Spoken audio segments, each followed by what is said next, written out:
옛날 옛적에 가난한 과부가 살았고 그녀에게는 아들 잭과 암소 빌라이언서가 있었습니다. 젖소는 매일 아침 우유를 주었고 어머니와 아들은 그것을 바자회에서 팔았고 그렇게 살았습니다. 그러나 빌라이언서는 우유를 주지 않았고 음식이 없었습니다. 엄마는 소를 팔고 수익금으로 가게를 열기로 결정했습니다. 잭은 손에 고삐를 잡고 소를 시장으로 이끌었습니다. 그가 도착하자마자 멋진 노인을 만났습니다. 그는 잭의 소를 콩으로 바꾸고 싶다고 말했습니다. 그리고 이 말로 그는 주머니에서 이상한 콩 몇 개를 꺼냈다. 노인은 이 콩이 마법 같다고 말했습니다. 그들은 저녁에 심어야 하며 아침이 되면 하늘로 자랄 것입니다. 잭은 매우 관심을 갖고 동의했습니다. 소녀는 일찍 집에 돌아왔습니다. 어머니는 그가 전 지역의 젖소에게 약간의 불쾌한 콩을 주어서 매우 화가 났습니다.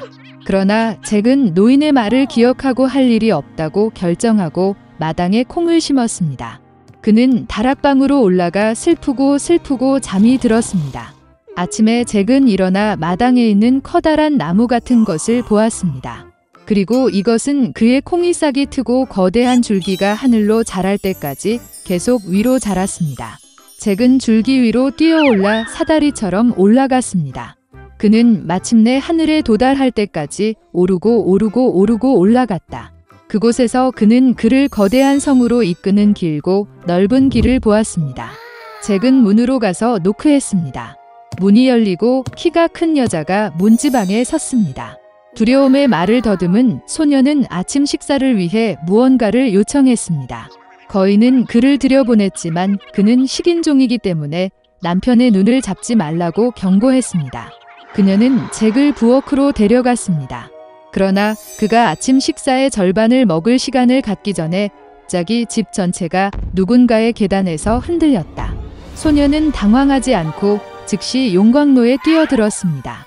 그리고 바로 그 순간 식인종이 방에 들어왔습니다. 글쎄, 그는 산만큼 컸다. 식인종은 거대한 상자에서 금 가방 2개를 꺼내 앉아 동전을 세었습니다.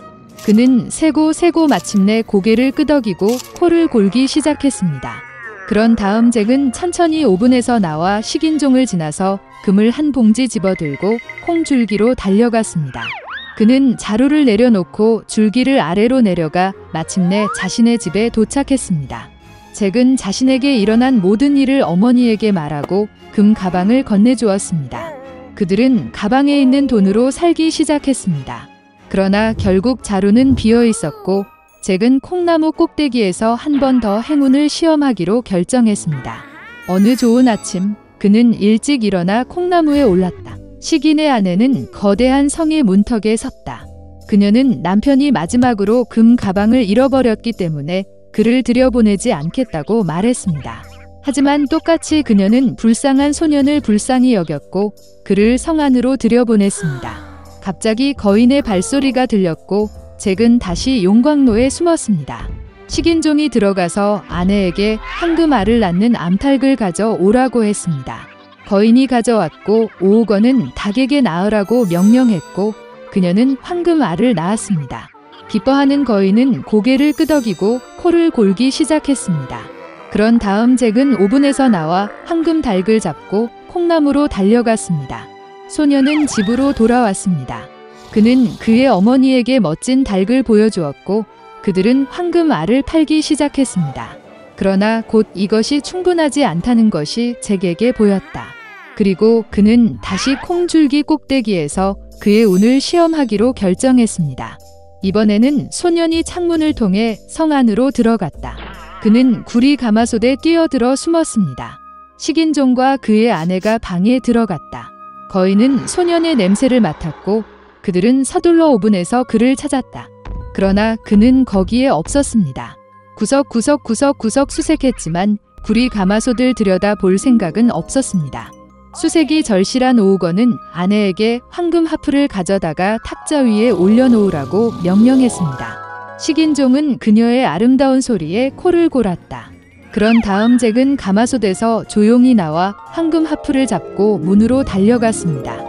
그러나 하프는 큰 소리로 연주되고 식인종을 깨웠습니다. 잭은 머리를 쭉 뻗어 콩나무 위로 뛰어내렸고 거인은 추격 중입니다. 잭은 집으로 내려가 어머니에게 도끼를 들고 외쳤다. 어머니는 손에 도끼를 들고 뛰쳐나갔고 소녀는 도끼를 잡고 콩나물을 자르기 시작했습니다. 오건은 줄기가 심하게 흔들리는 것을 느꼈고 멈췄다. 그런 다음 잭은 다시 도끼로 치고 콩나물을 자릅니다. 흔들리고 쓰러졌고 오건은 땅에 쓰러져 추락했습니다. 그날부터 잭과 그의 어머니는 다시는 빈곤을 알지 못했습니다. 그러나 소녀는 욕심 때문에 목숨을 거의 갚을 뻔한 것을 매우 미안했습니다. 그는 다시는 도둑질하지 않고 가족의 이익을 위해 열심히 일하겠다고 약속했습니다. 오래전에 가난한 사람인 알리바바는 먼 동부나라에서 아내 제이나 그와 함께 살았습니다. 그는 열심히 일하여 생계를 꾸렸습니다. 그는 숲에서 나무를 자르고 시장에 팔았습니다. 일하는 동안 알리바바는 기병 전체가 자신을 향해 질주하는 것을 발견했습니다. 두려움 때문에 그는 나무에 올라 단풍 속에 숨었습니다.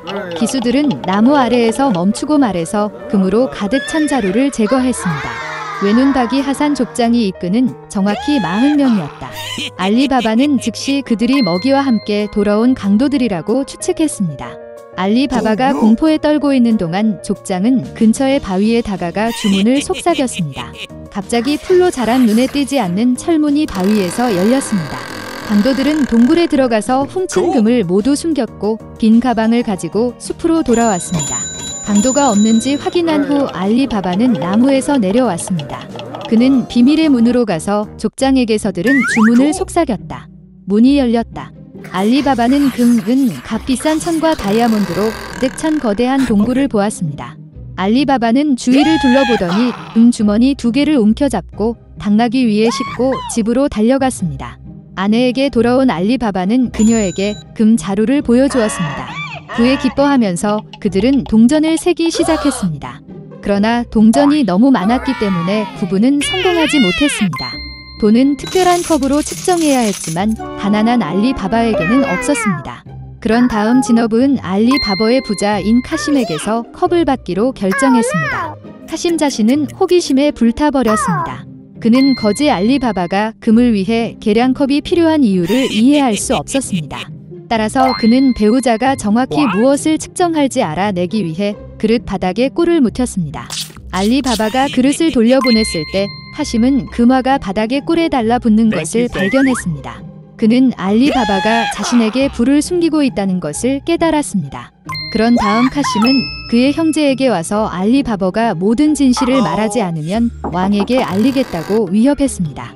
겁에 질린 알리바바는 카심에게 강도, 동굴 및 비밀의 문을 여는 주문에 대해 이야기했습니다. 아침에 카심은 10마리의 당나귀를 데리고 동굴로 향했습니다. 주문을 발동한 후 그는 안으로 들어갔다. 태시의 엄청난 분은 카심의 머리를 돌렸습니다. 그는 금과 보석 사이에서 오랫동안 춤을 추며 가방을 동전으로 채웠다. 문 밖에서 갑자기 발굽 소리가 들렸다. 강도들이 돌아왔습니다. 카심은 금 자루 뒤에 숨으려고 했지만 강도들은 그를 찾아 묶고 납치했습니다. 외눈박이 족장은 카심이 동굴의 은닉처에 대해 아는 유일한 사람이 아니라는 것을 즉시 깨달았습니다. 그런 다음 강도는 도시로 가서 특정 알리바바가 이전에 가난한 사람이었고 이제 갑자기 부자가 되었다는 것을 알게 되었습니다. 에터먼은 알리바바 집을 따라가서 밤에 와서 복수하기 위해 검은 십자가로 문을 표시했습니다. 저녁이 되자 알리바바의 아내는 당나귀에게 물을 주기 위해 정원으로 나갔습니다. 그녀는 십자가를 보았고 즉시 표시가 좋지 않다는 것을 깨달았습니다. 그런 다음 그녀는 모든 이웃집에 같은 십자가를 그렸습니다. 밤이 되자 강도들은 돌아와서 모든 문이 검은색 십자가로 표시되어 있는 것을 보았습니다. 그들은 알리바바의 집을 찾지 못했습니다. 그들의 계획은 실패했습니다. 다음 날 족장은 당나귀에 큰 주전자 40개를 달고 강도를 숨겨 도시로 출발했습니다. 바자회에서 그는 버터를 파는 척했고 그는 다시 알리바바를 추적했다. 어두워지자 족장은 알리바바의 집을 두드렸다. 강도는 밤을 보내달라고 요청했고 대가로 40개의 큰 기름통을 제시하겠다고 제안했습니다. 그리고 알리바바는 동의했습니다. 그는 진심으로 족장을 영접했으며 심지어 당나귀를 마당으로 몰아가는 것도 허용했습니다. 손님을 위해 저녁 식사를 준비하는 동안 알리바바의 아내는 버터가 얼마 남지 않았다는 것을 알아차렸습니다. 그런 다음 그녀는 손님이 가져온 기름을 집으러 안뜰로 나갔습니다. 그러나 갑자기 주전자에 도둑의 귓속말과 속삭임이 있었습니다. 그런 다음 진어부은 부엌으로 달려가 끓는 물 한 컵을 잡고 강도 중 한 명에게 부었습니다. 그는 겁에 질려 비명을 지르고 주전자에서 뛰어내려 산으로 달려갔습니다. 전체 분리가 겁에 질려 그를 쫓아갔다. 그도 곧 밝혀질 것이라는 사실을 깨달은 족장은 집에서 도망쳐 흔적도 없이 사라졌다. 그리고 알리바바와 그의 아내는 그 후로 행복하게 살았습니다. 그리고 강도들은 돌아오지 않았습니다.